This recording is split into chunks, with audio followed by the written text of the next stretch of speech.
Empoderadas Podcast, onde vozes se encontram, histórias se cruzam e o futuro é narrado por quem faz a diferença.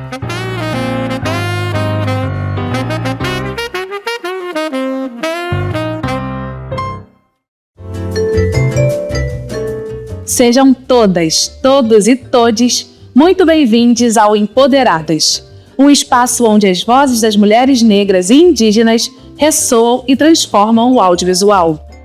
Narrativas insurgentes são histórias que desafiam e subvertem as narrativas hegemônicas tradicionalmente abordadas na indústria audiovisual. Elas buscam dar voz a grupos localizados nas bordas das grandes cidades, muitas vezes ignoradas pelos meios de comunicação. O encontro aproxima realizadoras, produtoras e público geral para uma reflexão coletiva sobre os rumos do audiovisual nacional. Participam deste bate-papo a roteirista Ela Santana, a ativista e videomaker Bia Pancararu e a modelo Raoni Tinar. A mediação é feita pela atriz Vanessa Francisca. Aperte o play e venha com a gente. Olá, boa tarde. Prazer, meu nome é Vanessa Francisca. Eu mudei de nome artístico. Eu sou atriz, roteirista. E hoje eu vou estar mediando esse painel, né? Painel de narrativas insurgentes. A gente sabe não. Eu tenho a opinião, na verdade, de que esse é o momento que o cinema tá mais frutífero, né? O próprio encontro, né, nacional Empoderadas é um resultado de fortalecimentos coletivos. E todo esse movimento nos últimos anos fizeram com que a gente conhecesse profissionais com narrativas diferentes. Deram força para que mulheres conseguissem contar a sua história da sua maneira, a partir do seu ponto de vista. E com isso, deixar, né, o cinema nacional cada vez mais... com mais qualidades. Cada vez mais diversificado, né? Para que a gente possa se reconhecer, não só pela subjetividade daqueles personagens, mas se reconhecer de maneira física e os dramas que aquele personagem faz. Enfim, não vou me enrolar muito. Hoje a proposta é que a gente converse, né? A gente vive numa sociedade que divide muita gente, que deixa a gente num lugar muito individual, sendo que é nos encontros coletivos que a gente consegue formar e construir algo. Então eu vou começar as apresentações. Então vou começar com Ela Santana. Nascida em Jequié, interior da Bahia, mas radicada na cidade de São Paulo. Ela Santana escreveu para a série de animação Os Pequenos Crononautas, em fase de produção pela Bactéria Filmes, e é uma das roteiristas das séries Encantados e Histórias Impossíveis, ambas da TV Globo. Hoje também atuou como consultora de dramaturgia no remake da novela Elas por Elas e roteirizou episódios de animação para o quadro Mulheres Fantásticas do Fantástico. Seu primeiro projeto em longa-metragem, Jubá, documentário sobre pessoas trans das 5 regiões do país, está em fase de pós-produção e tem lançamento previsto para 2026. Ela dá um oi para todo mundo. Oi, gente, boa tarde. Eu não sei fazer isso. Eu sei escrever sozinho no meu quarto, você castiga. Não, a gente vai puxando a conversa aqui. É muito bom estar aqui, muito bom, muito bom. A nossa próxima convidada é a Beatriz Praru, tá certo? Ah, tá. Eu fiquei na dúvida agora. A Beatriz é professora de língua portuguesa e inglesa pela Rede Estadual de Ensino de São Paulo, escritora, videomaker, produtora cultural e representante jovem da reserva indígena multiétnica Filhos desta Terra, em Guarulhos. É ativista pelos direitos e acesso à educação e preservação da ancestralidade do povo Pancararu. Boa tarde, obrigada pelo convite, é uma honra estar aqui hoje com vocês. Também não sou boa nisso não, então eu não vou nem me estender. Mas eu tô muito feliz de estar aqui hoje com vocês, obrigada. A nossa próxima convidada é a Raoni Tinar, tá certo? Primeira pessoa que falou certo. Ah, ufa! É um equilíbrio, né? Vou errando uns, acertando outros. Raoni é natural do Jardim Peri, em São Paulo, e é uma pessoa com deficiência. Começou a sua carreira como modelo aos 15 anos, tendo fotografado para marcas como Skull Beats, Johnny Walker e a empresa Meta e o Jornal Diário de São Paulo. Ela também fez fotos para uma famosa loja Besni, sob a direção de Jorge Beirigo. Raoni desfilou no São Paulo Fashion Week e para a Casa dos Criadores. E no teatro, seu trabalho mais notável foi na peça Meu Corpo Está Aqui, sobre a direção de Juliana Spadaccini. Júlia Espadachini. Lúdia Spadaccini, de Spadaccini. Eu sou péssima com sobrenome, gente. Que recebeu indicação especial ao Prêmio Shell. Além disso, participou da peça A Mansão de Miss Jane Mix e fez parte da equipe da Hora do Horror no Hop Hari. Boa tarde, Ana. Boa tarde, gente. Boa tarde. Prazer estar aqui também. Obrigada pelo convite. E bom, nas perguntas a gente vai se conhecendo, então eu vou fazer uma pergunta que vai servir para todas.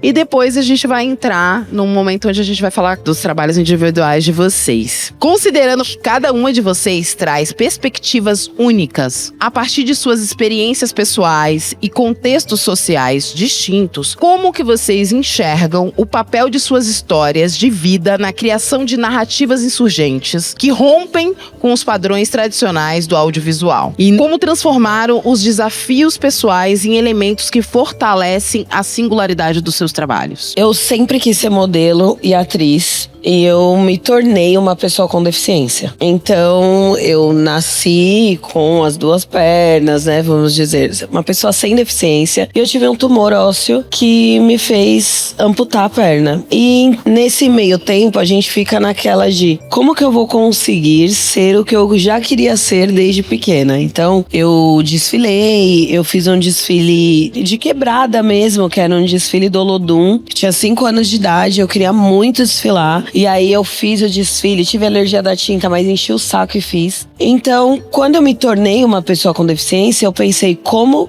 que isso vai ser possível? Porque é isso, a gente não se vê, né? Principalmente no audiovisual. Então, já falando de tudo e como as minhas experiências pessoais podem acrescentar nisso, eu queria ser a primeira. Porque não tinha, porque a galera tem vergonha, a gente não é chamado pra casting, né? Já tem a questão de ser uma pessoa preta, de ser uma mulher preta. Você tendo uma deficiência é muito mais difícil. Então, na verdade, eu ia na cara de pau. Então era assim, tem um casting de modelo. Eu não precisava falar que eu era amputada, eu só ia, entendeu? Eu ia lá e falava, vou me inscrever pro casting e vou. Então eu acho que a minha história, tudo que eu passei, eu queria que fosse um espelho para outras meninas, que elas também podem, elas também conseguem. E eu queria realmente servir como exemplo. Então eu fui no Caldeirão do Hulk concorrer à Musa do Carnaval, que era uma coisa assim, gente, impossível. Todas as passistas, elas são, tipo, perfeitas, né? Não existia ninguém com deficiência. Imagina, você acha que alguém sem uma perna ia no Caldeirão do Hulk sambar? Nunca nessa vida, só que eu falei. Quando me fizeram o convite, eu falei, eu vou.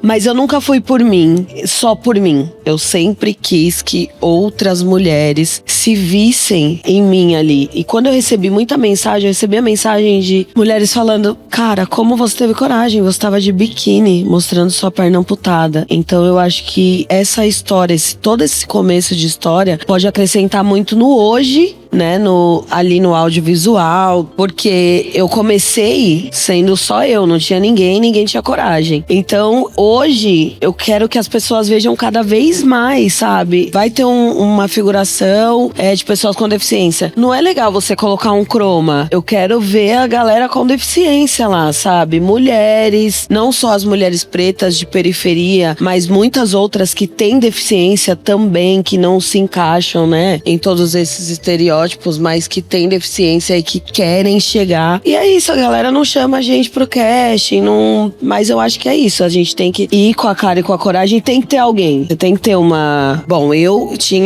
não tinha Gisele Bündchen como padrão de, nossa, eu quero ser igual ela. Não, eu tinha Naomi. E agora eu gostaria muito que algumas meninas vissem, porra, tem a Raoni, ela só tem uma perna. Eu também, ou eu só tenho um braço, eu sou cadeirante. E ela chegou lá. Então eu acho que as nossas lutas também servem de exemplo, que é isso. Eu não era chamada pro casting, eu me inscrevia sem ninguém saber. Então eu só chegava lá. Então acho que a galera pensava, caramba, mas capoeira, cheguei na capoeira, quem quer fazer capoeira? Eu. Mas tem certeza? Sem uma perna? Tenho certeza. Então eu acho que eu posso acrescentar muito, a minha história pode acrescentar muito para que outras pessoas também se vejam, né, ali, olha, eu me vejo ali e queiram também fazer fazer parte de tudo isso e botar o pé na porta mesmo, falar é isso, me inscrevi mesmo, ninguém perguntou se eu tinha deficiência ou não, é isso, eu tô aqui, vou mostrar o que eu sei fazer e aí você vê se eu sou boa ou não, se eu tenho talento ou não, né? E é isso, basicamente isso. É muito inspirador isso, né? E é engraçado, às vezes a gente pega referências um pouquinho de cada lugar, né? Então, se não tem uma modelo PCD, mas aí você vê esportistas PCD, e aí isso te dá uma força, às vezes, pra você virar e falar assim,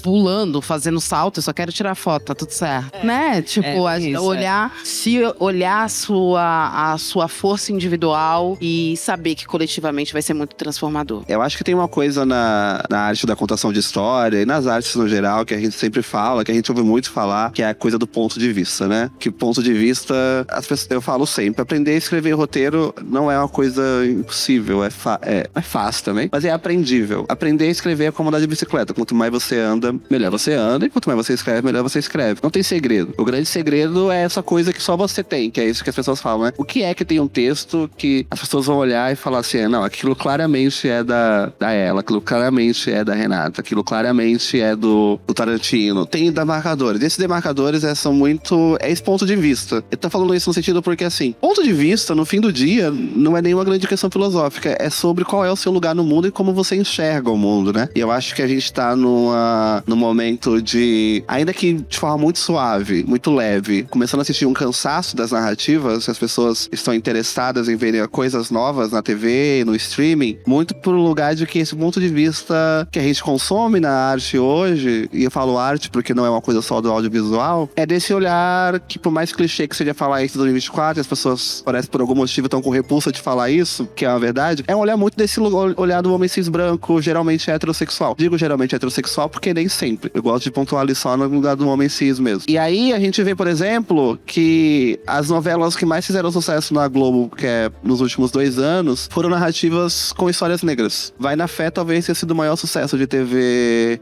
aberta da história recente da televisão, né? E por que isso acontece? É porque todo mundo que é negro tá vendo? É porque é uma novela feita só pra negros? Não. É uma novela com um ponto de vista diferente. Um ponto de vista que vem de um lugar muito específico. Por mais que a novela seja de uma autora branca, que é a Rosane Svart, foi maravilhosa, ela criou uma sala de roteiro com pessoas negras e periféricas pra escrever uma história negra e periférica. Por que Vai na Fé soa tão única e soa tão real ao mesmo tempo, mesmo sendo super ficcional? É porque o ponto de vista de pessoas que vivem naquele contexto tá escrito ali, né? Eu trabalhei em Encantados, que é uma série de comédia que se passa no subúrbio carioca, é uma série sobre carnaval. As autoras são 2 mulheres negras que cresceram, vivem e respiram carnaval 24 horas por dia. Então, o que eu quero dizer com tudo isso? Inerentemente, a sua história acaba passando por aquilo que você cria. No meu caso, eu sou trans, sou travesti, sou negra, baiana, um monte de coisa. É muito difícil pra mim escrever sobre algo que eu não conheço. E o que eu conheço é uma realidade em que eu tô cercada de pessoas, majoritariamente não brancas, são negras, indígenas ou amarela também. É muito difícil ter gente cis hétero no meu círculo social. Então, o mundo que eu conheço é esse. O mundo que eu conheço é o mundo de travesti jogando shade na mesa de bar. É sobre quem engravida são os meus amigos e não minhas amigas, sabe? É um mundo de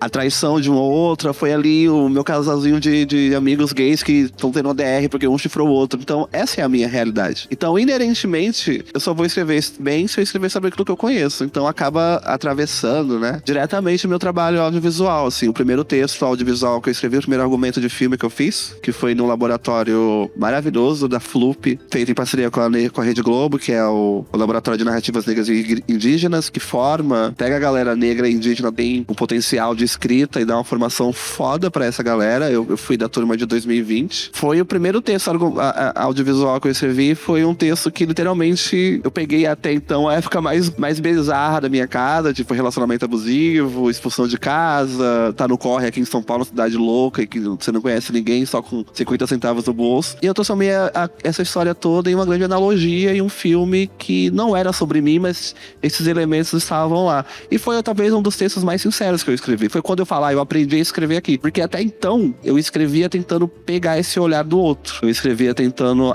é isso que tá fazendo sucesso, então eu tenho que tentar fazer algo nesse sentido. É isso que tá fazendo não sei o que, então eu tenho que fazer algo nesse sentido. Quando eu entendi que isso que falam tanto, eu sou meio prolixo, gente, perdão. Então foi nesse momento que eu entendi que não tem como você ser uma boa autora, não tem como você ser uma boa pessoa que trabalha com arte se a sua história não está inerentemente ligada a sua arte. Mesmo que eu vá escrever a história de um casal cis hétero branco padrãozinho europeu que tem 50 mansões, vai ser o meu olhar sobre essa galera, assim, sabe? Então é impossível não ter alguma coisa minha ali. Porque eu não sei como essas pessoas são. Eu sei como eu enxergo elas. E foi no momento que eu entendi isso, que eu entendi e falei, eu escrevo bem agora. Porque eu escrever bem não é necessariamente você escrever 10 páginas de roteiro perfeitas. É você conseguir transmitir uma mensagem de forma muito clara e muito concisa e que seja verdadeira com você mesma, né? Então, dando essa volta pra falar assim, eu diria que sim, voltando à sua pergunta. Não só atravessa, como é o que faz eu me sentir alguém capaz de fazer meu trabalho. Porque eu escrevo sobre o mundo que eu vivo, que é compartilhado com outras pessoas, mas mesmo compartilhado com essas pessoas, a forma que eu vejo ele é muito específica e única. E aí, o que eu tento com o meu trabalho é mostrar isso de uma forma que seja palpável pro público, né? E eu acho que é isso que separa, no meu caso, na minha profissão, por exemplo, quem é uma boa roteirista e quem é um mau roteirista, assim. Porque é uma linha tênue entre você também quer dar prazer pro público, porque se você quer fazer uma coisa pra você, você escreve um livro, você não escreve roteiro audiovisual, né? Até porque roteiro audiovisual é só a primeira parte do processo. Tem equipes inteiras de pessoas que vão criar em cima do seu texto. Eu falo muito pessoal, eu escrevi o roteiro, mudaram tudo que eu escrevi. Falando, é foda, mas assim, escreve um livro. O roteiro vai acontecer isso mesmo. Então você escreve e dirige, mesmo assim você mesmo vai mudar seu roteiro. A Cristina falou uma coisa ontem, a Cristina Amaral falou uma coisa maravilhosa. Tipo assim, filme 70% é erro, só 30% você usa. É mais ou menos isso, né? Com o roteiro também. A atuação também, gente.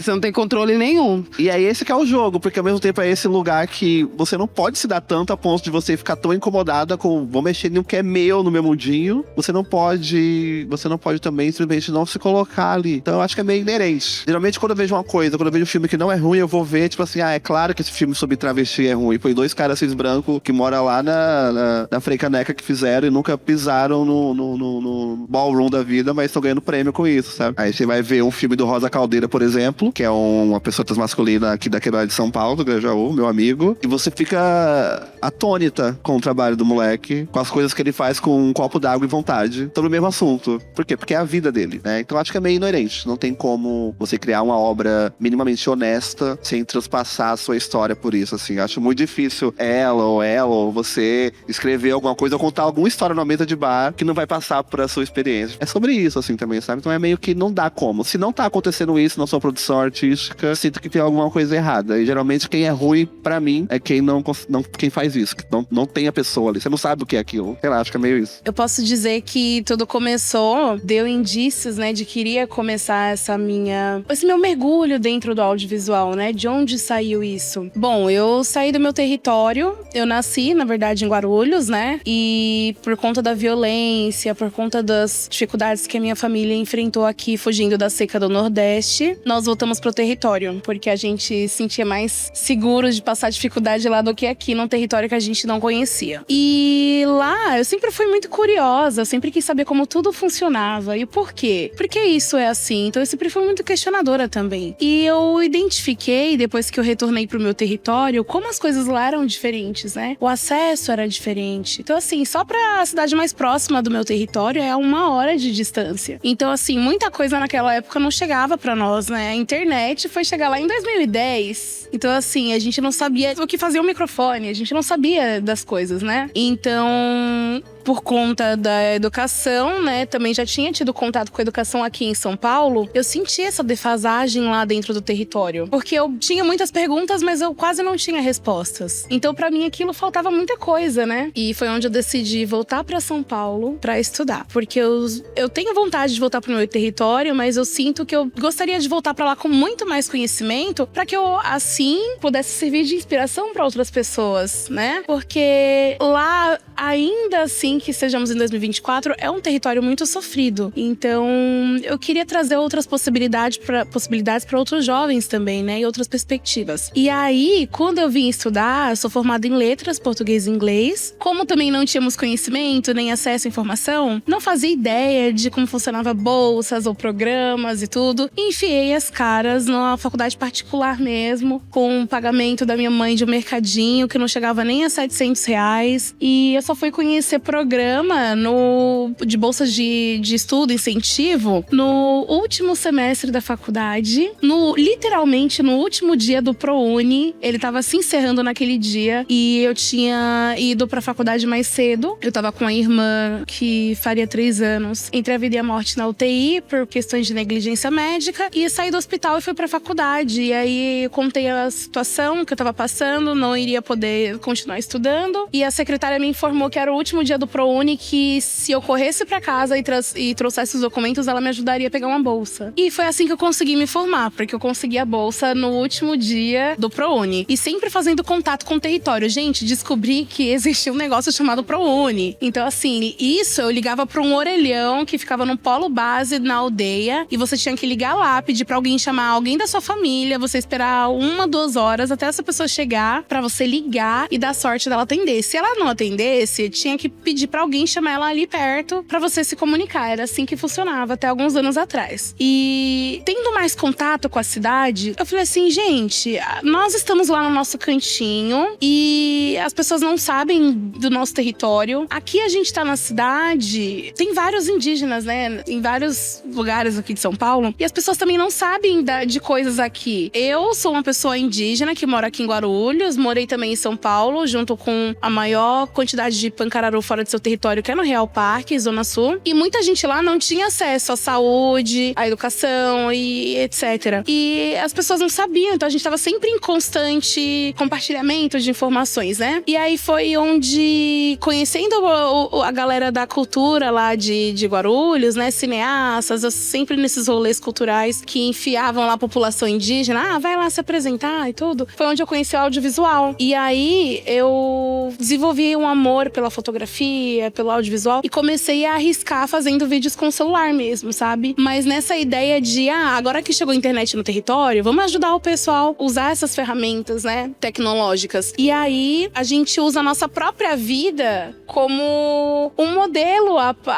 apresentar às outras pessoas, sabe? Então, assim, depois que a internet chegou lá, pelos meus conhecimentos adquiridos aqui em São Paulo, eu já pude ensinar juntamente com um professor que não era indígena, que entrou no nosso território para ficar um tempo e ensinar a galera a usar um computador. Eu já tinha conhecimento, passei a ajudar. Então, na escola mesmo, né? Eu no 8º ano já tinha aprendido aquilo no 4º aqui em São Paulo. Então, eu auxiliava as professoras. Então, para mim, eu sempre tava ali a fim de ajudar as pessoas, principalmente a ter acesso às informações, porque isso pra mim é crucial, né? Se você tem acesso à informação, você sabe aonde ir, você sabe brigar pelos seus direitos. E hoje em dia a nossa briga, a gente costuma dizer que não é nem mais com arco e flecha, é com caneta. Então a gente tem que estar a par das situações, né? E comecei a ir atrás de cineastas e seguir cineclube. Criei lá na reserva indígena onde eu moro, em Guarulhos, um cineclube Pancararu, depois que eu entrei no audiovisual, pra trazer isso, essas narrativas, porque existem muitas aldeias e territórios no Brasil todo que estão passando por diversas situações e as pessoas não têm ideia, sabe? E aí estão acontecendo coisas pesadas e tem muita gente que pode ajudar e quer ajudar, mas não tem conhecimento, não tem a ciência, sabe? Então, assim, é uma forma também de não só, agora eu vou não falar só por mim, mas eu vou ecoar como as vozes de muitos outros indígenas que também estão no audiovisual, que a gente faz isso para que a gente ensine os nossos parentes a usar a tecnologia a seu favor para que a gente se mantenha conectado dentro do território, porque o que a gente vê hoje em dia é o sistema tentando separar e colocar as populações para se chocarem, sabe? E essa nunca foi a nossa ideia. Então, assim, antes de toda essa ganância, de todas essas ideias que vão contra a nossa forma de pensar, quem trouxemos essa ideia de coletividade, né? De trabalhar em conjunto e pelo bem ali de todo mundo, sem um querer pisar e ultrapassar e, enfim, prejudicar o outro. Então, hoje em dia é muito gratificante ver a quantidade de indígenas que tem, né? Inclusive, eu faço parte da rede Catahirini, né? Que são mulheres cineastas indígenas que estão aí em diversos lugares do nosso país, trabalhando com diversas narrativas e trazem histórias de vários territórios e, enfim, porque a gente se mantém unido, apesar de estarmos em lugares diferentes, né? Então, assim, eu tô trazendo a minha visão e eu tô vendo a visão da minha parente que tá lá no Rio Grande do Sul, da outra que tá lá no Amazonas, do pessoal que tá no Xingu, no Mato Grosso, enfim, em todos os lugares do Brasil. Agora eu vou para perguntinhas pessoais. para cada um.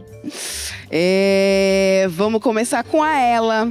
Como a sua trajetória influenciou no desenvolvimento de projetos como Pajubá e Os Pequenos Crononautas? Essa série, Os Pequenos Crononautas, foi o primeiro trabalho audiovisual que eu respeito que fiz, né? Porque eu fiz um anterior que eu pedi pra sair, eu ia meter processo e aí eu nem conto que ele existe. A minha trajetória no audiovisual é muito demarcada pela presença de mulheres negras. O Pequeno Crononautas foi um convite que eu tive da Mariane Ferreira, que é uma grande amiga minha. No laboratório que eu citei da FLUP foi quando a gente se conheceu. Ela foi minha mentora e ela que me ajudou, me orientou no processo de escrita desse argumento que eu falei, que eu fiz no laboratório e tal. Enfim, que foi esse argumento que me levou pra Globo. Só que entre uma coisa e outra, né, a Mariane, ela tinha criado essa série junto com uma outra amiga nossa, a Gautier, que é uma série de animação. E aí foi legal porque essa série, assim, dando um resuminho dela, porque ela não tá no ar ainda, é uma história de um trio de crianças que viajam no tempo e em cada episódio elas encontram uma figura histórica diferente, assim, né? E aí elas me convidaram pra escrever 2 episódios, que eu gostei muito, porque um era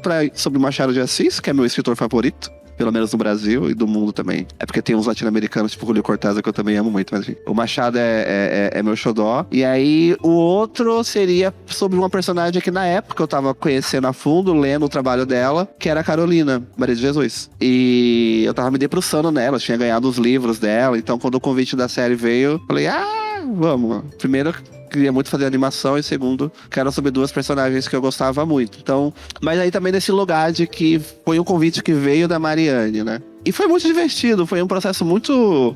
Eu trabalho com roteiro há 3 anos e meio, assim, né? Profissionalmente.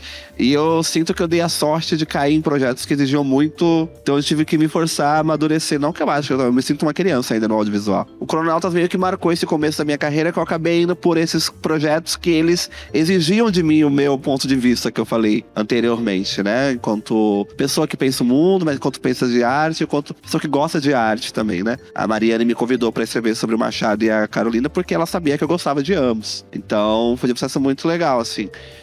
E eu acho que nessa mesma época foi quando eu comecei a escrever o Pajubá, que é o meu primeiro documentário, que a gente tá montando ele agora. A gente viajou pelo país, né? Que ano que vocês começaram a gravar? A gente começou a gravar ano passado, terminou agora recentemente. E agora tá na ilha de edição e vai ficar um bom tempo lá, que é muito material. Mas foi bem nessa época do Crononautas também, ali em 2021, que é muito curioso, porque eu falo isso pra Graciela Guarani, toda vez que eu encontro ela. Porque eu escrevi o Pajubá, porque na época passou o Falas da Terra na Globo, 2021. Foi o primeiro dessas coisas do Falas que teve, foi aquele ano. Foi o Falas da Terra, depois foi o Falas do Orgulho, etc e tal. Mas eu lembro que eu vi o Falas da Terra e eu fiquei muito emocionado, fiquei muito impactado, assim, porque era bem isso, na verdade, é literalmente isso, era quase a estrutura que eu sonho conseguir chegar com o Pajubá, que é essa viagem por territórios do Brasil inteiro, mostrando galera indígena de vários lugares, gente aldeada, gente que não é aldeada, uma produção feita ali com a galera indígena à frente também da produção do negócio, né? E eu falei, seria muito foda ter um negócio desse jeito aqui sobre pessoas trans. Eu lembro que eu literalmente vi o episódio, revi o episódio, vi ele mais uma vez, eu vi ele de novo, falei, tá, acho que eu peguei. Eu escrevi a sinopse, mandei pra uma amiga minha, falei, vamos, ela falou, vamos. E aí começou aquele trabalho de ir atrás de grana, né? Agora, a minha próxima pergunta é pra você, Beatriz. Queria que você falasse sobre como foi a construção coletiva, né? Isso a gente já falou um pouquinho.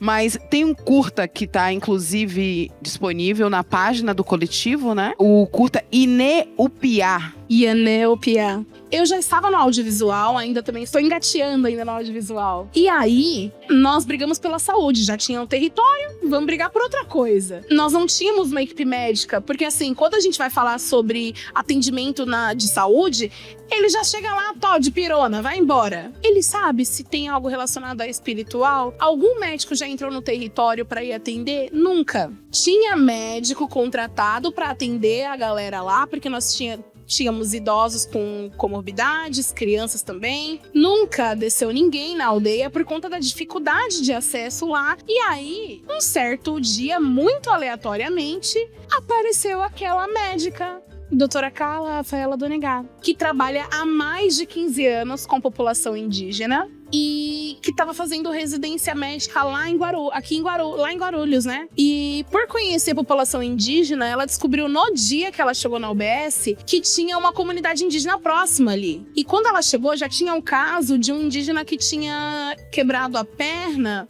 vindo do Rio de Janeiro para São Paulo com a família, e a gente acolheu ele na reserva. Então foi onde ela descobriu a gente e começou a caminhar com a nossa comunidade.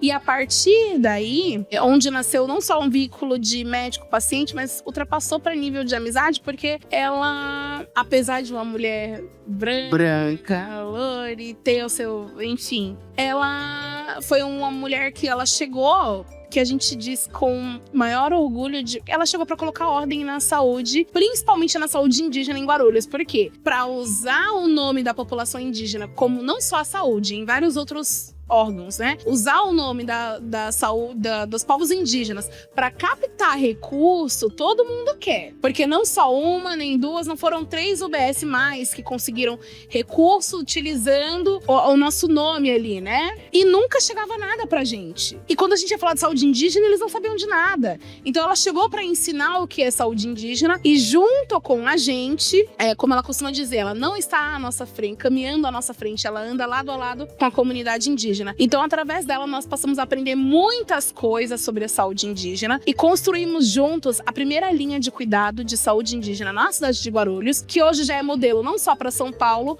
mas para outras capitais que vêm até Guarulhos para aprender com a gente no nosso território, na nossa lata de lixo, como trabalhar e fazer acontecer a saúde indígena. Então, assim, a partir disso, nós escrevemos um livro também, né, que é Os Vozes Ancestrais, onde nós entrevistamos vários indígenas de vários povos para falar sobre diversos assuntos, saúde, educação, por que saíram dos seus territórios, o que a gente está fazendo na cidade. Então, assim, a gente trabalha em parceria, né, em conjunto. E aí, por que o filme? Porque na época nós tínhamos sofrido uma pressão em relação ao território. E quando a gente fala de saúde, não é a saúde, ela perpassa do você ir ao médico e se consultar. Quando a gente fala de saúde, a gente tá falando de saneamento básico, de alimentação e entra também ali no nosso caso, agricultura familiar, segurança alimentar, dentre outras coisas. Isso também faz parte da saúde. Então, quando nós sofremos esse tipo de pressão,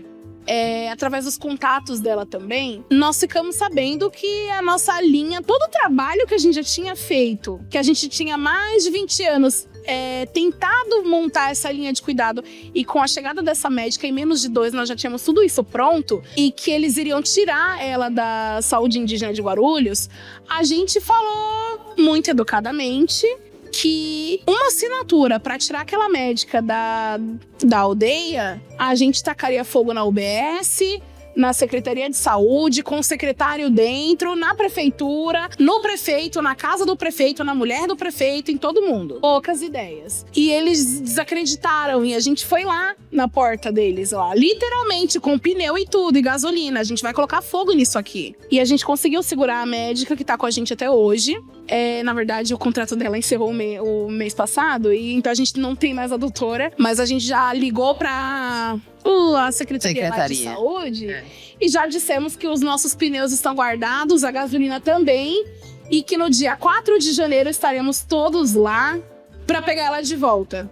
Porque assim, volto a falar, apesar de ela não ocupar esse lugar como indígena, ela faz mais até do que alguns próprios indígenas que estão no movimento e não faz 1/3 do que aquela mulher faz. Então aquilo, só pra eu encerrar, é um pequeno spoiler do que eu estou fazendo agora. Por quê? Na época que a gente gravou aquilo, nós estávamos finalizando o processo de captação de histórias para o livro, do qual eu editei também, né? Eu editei, revisei, ilustrei a capa e... Enfim, então a gente tava terminando o livro. E aí me acendeu uma luzinha também que, por conta da situação que a gente tava passando, a gente já tinha ido conversar decentemente, legal, paz e amor, e eles não deram ouvido. Então o que a gente foi falar? Eu falei assim, olha, é o seguinte, se vocês não querem escutar o que a população indígena tem a dizer, a gente vai ilustrar pra vocês de uma forma que talvez você entenda, porque se a gente tá falando e vocês não estão entendendo, eu vou te passar um filminho aqui de 11 minutos. Se não der certo, eu preparei um desenho. Vamos ver, né? Eu usei educação positiva. Você vai querer assistir esse vídeo ou você vai preferir que eu entre ali com toda a galera pra incendiar isso aqui e desenhar na tua cara o que é saúde indígena e qual é a importância desse território pra saúde mental da população indígena? Eu tô bem curiosa. Agora eu vou pra última pergunta rapidinho. Raoni, além dos marcadores sociais, né? Mulher preta, mãe, né? Do segundo filho, né? Tava vendo no Instagram. Tem um processo, eu como atriz, né? Eu falo para as pessoas que eu descobri um corpo diferente no palco. Que a gente é amarrado o tempo todo, né? No ônibus, no metrô. O nosso corpo, ele é moldado para caber na cidade. Mas quando a gente chega no palco, a gente descobre um outro corpo. Eu queria saber como foi esse processo, né, pra você. E também um pouquinho sobre a sua peça. Eu não assisti, desculpa, o nome é Meu Corpo Está Aqui. Mas eu achei o nome bem interessante para um palco, para uma peça. E lembrei desse meu momento que eu descobri esse meu outro corpo no palco. Eu queria saber como foi esse processo também para você. Eu comecei no teatro, mas fazendo um curso de teatro, né? Porque eu queria ser atriz. E daí tem isso, né? Tem todas essas pautas até de mulher preta, da indígena, mulheres trans, mas não sendo uma crítica como ela estava falando aqui das dores. Ela não citou em momento nenhum uma pessoa com deficiência. E não por ela, por não ter vivência, por não conviver e tudo mais. Mas a gente é esquecido, né? Então a pessoa com deficiência, ela é esquecida. Nunca, se você vê não só aqui, como em qualquer outro lugar, numa roda de conversa vai ser sempre pautada as pessoas pretas, trans, indígenas, LGBT no geral, mas ninguém vai falar de PCD. Então eu entrei nessa de arte porque eu já queria ser artista, eu tenho alma de artista, eu já nasci artista. Mas quando eu me tornei uma pessoa com deficiência, eu vi que isso não existe, né? Eu nunca vi uma atriz num filme, numa série, numa novela que tenha deficiência visível. E você vê que ela tem uma deficiência, eu nunca vi. Eu tô vendo agora. Então, assim, o Meu Corpo Está Aqui, eu já trabalhava como modelo. Então, na moda, a gente tem um pouco mais de visibilidade. Então, na passarela, é mais colocado uma galera com deficiência e tal. Mas no audiovisual, não tem. Principalmente no Brasil, piorou. Então, eu queria muito atuar, mas eu queria atuar com, de muleta, sem prótese. Eu queria que a galera visse que eu não tenho uma perna, entendeu? Eu não quero que me grave da cintura pra cima. Eu já fiz trabalhos, inclusive com a Skull Beats, que eu reclamei depois, que todas as minhas fotos eram da cintura pra cima. Porque eu sou muito bonita como modelo, mas a gente só te pegou pra cobrir a cota de pessoa com deficiência e não tem uma foto minha da cintura pra baixo, de corpo inteiro. Então, se fosse assim, era só contratar uma modelo negra sem deficiência. Não precisava ser eu. E eu bati o pé e falei que isso não foi legal, entendeu? Porque tem essa coisa também do casting, de eu já perder casting por eu não usar prótese. Porque tem a prótese, a galera quer mostrar a prótese, mas de uma forma ou outra é uma coisa mais mascarada, né? Tipo assim, na cabeça deles, não pra gente, porque a gente continua sendo PCD com prótese ou sem prótese. Mas na cabeça da galera assim do audiovisual, uma coisa que vai dar não vai ser tão impactante você colocar uma pessoa sem uma perna de muleta, chegando.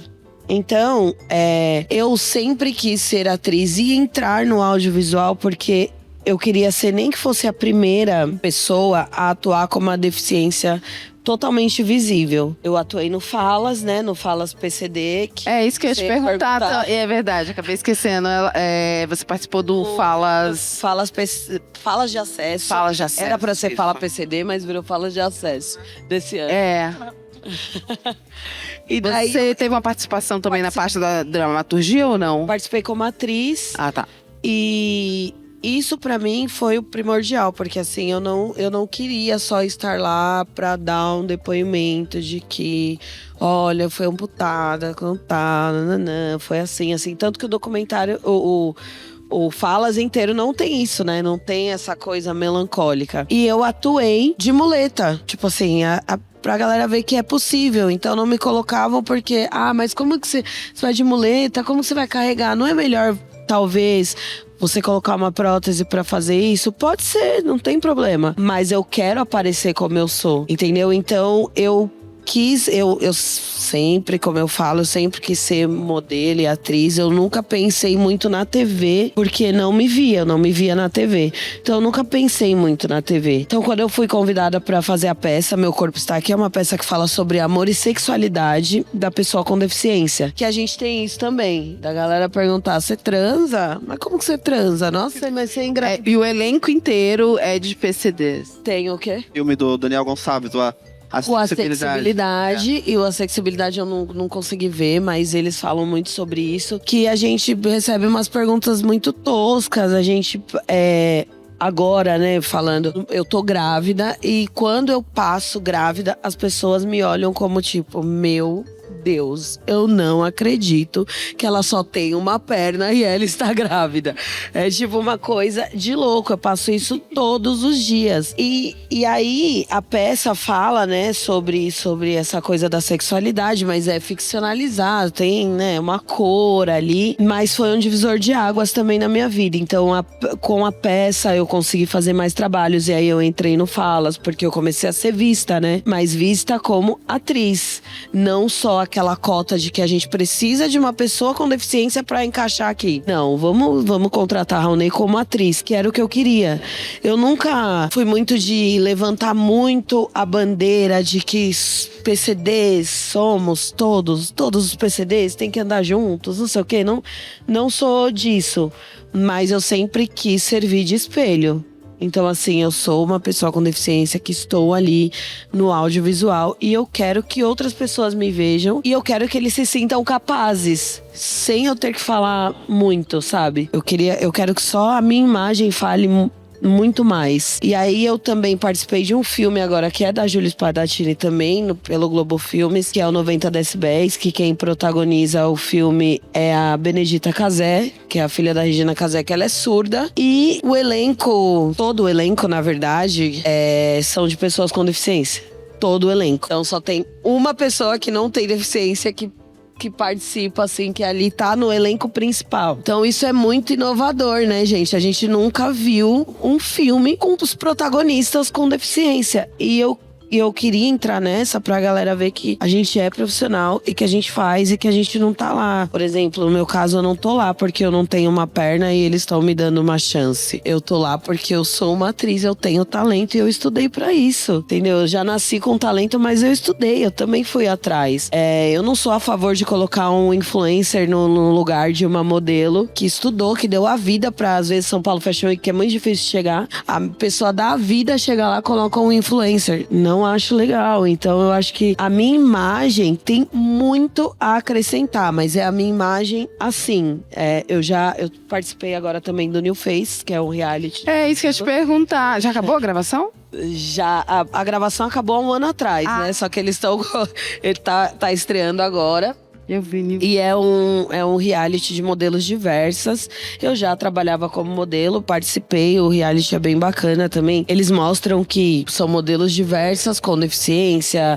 Mulheres mais velhas. Mulheres mais velhas. Só que eles fizeram provas e conseguiram colocar todo mundo. Então, às vezes, mas como que eu vou participar de um reality, um Big Brother, uma fazenda, que eu não vou conseguir fazer as provas? Eles mostraram também que é possível fazer um reality com pessoas diversas e fazer provas justas pra todo mundo, né? Então, eu sempre falei pra minha avó, pra minha mãe, que eu queria aparecer na TV ali, eu de muleta, porque ainda tem muita gente tem uma galera que usa prótese. Eu não uso prótese particularmente, porque a minha amputação é muito em cima. A prótese pega a virilha, a polpa, ela machuca muito, muito. Então eu não uso porque eu já me adaptei dessa forma. E tem uma galera aí que não usa prótese e não se vê também nas propagandas. Então, tipo, tem um comercial, é alguém com prótese. Aí a pessoa fala, putz, nem vou participar desse casting. Eu já perdi mesmo o trabalho. Da pessoa falar, não, olha, eu vi que você é profissional, você faz muitos trabalhos, mas você não usa prótese, a gente não quer. E aí acaba pegando alguém sem experiência só pela deficiência, entendeu? E eu também não acho certo. Eu acho que